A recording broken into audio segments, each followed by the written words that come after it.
বকেয়া বেতনের দাবিতে চন্দ্রা নবীনগর মহাসড়ক অবরোধ করে দ্বিতীয় দিনের মতো বিক্ষোভ করছে বেক্সিমকো ইন্ডাস্ট্রিয়াল পার্কের শ্রমিকরা। শিল্প পুলিশ জানায়, শ্রমিকেরা সপ্তাহ খানেক ধরেই সড়ক অবরোধ করে বকেয়া বেতন পরিশোধের দাবি জানাচ্ছে।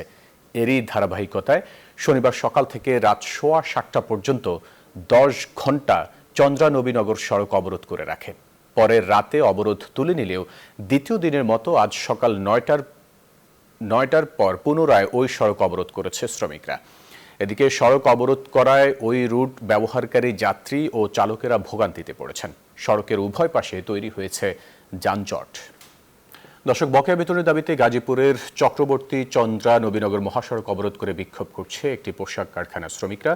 এ বিষয়ে আরও খবরাখবর জানাতে যুক্ত হচ্ছেন সহকর্মী নাজমুল হুদা। নাজমুল, পোশাক শ্রমিকদের বিক্ষোভের সবশেষ খবরাখবর জানাবেন, তাদের কি দাবি দেওয়া আর এই বিক্ষোভের কারণে যানজট কেমন হয়েছে সড়কে, সবকিছু মিলে একটু জানান আমাদেরকে।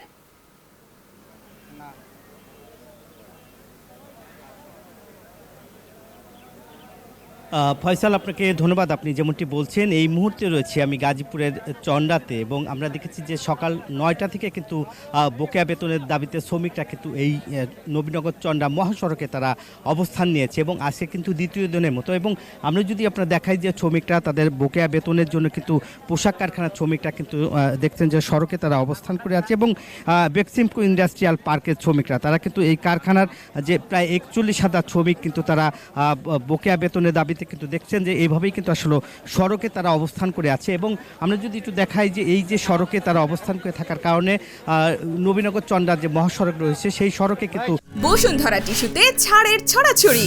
বসুন্ধরা টিস্যু নিয়ে এলো নিশ্চিত ছাড়।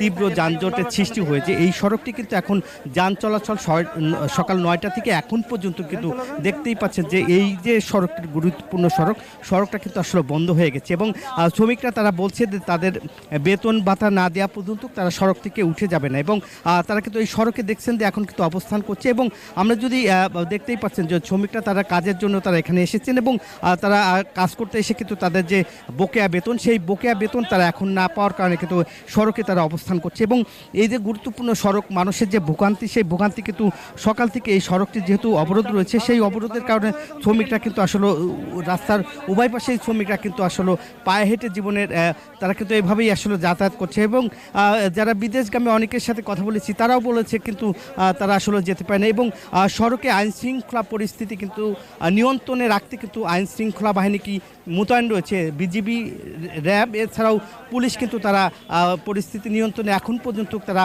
সড়কে অবস্থান করছে শ্রমিকরা এবং এদের সাথে থেকেই কিন্তু আসলে পরিস্থিতি নিয়ন্ত্রণ করতে আইন শৃঙ্খলা বাহিনী কাজ করছে। এই ছিল আমার কাছে গাজীপুরের চক্রবর্তী থেকে সর্বশেষ।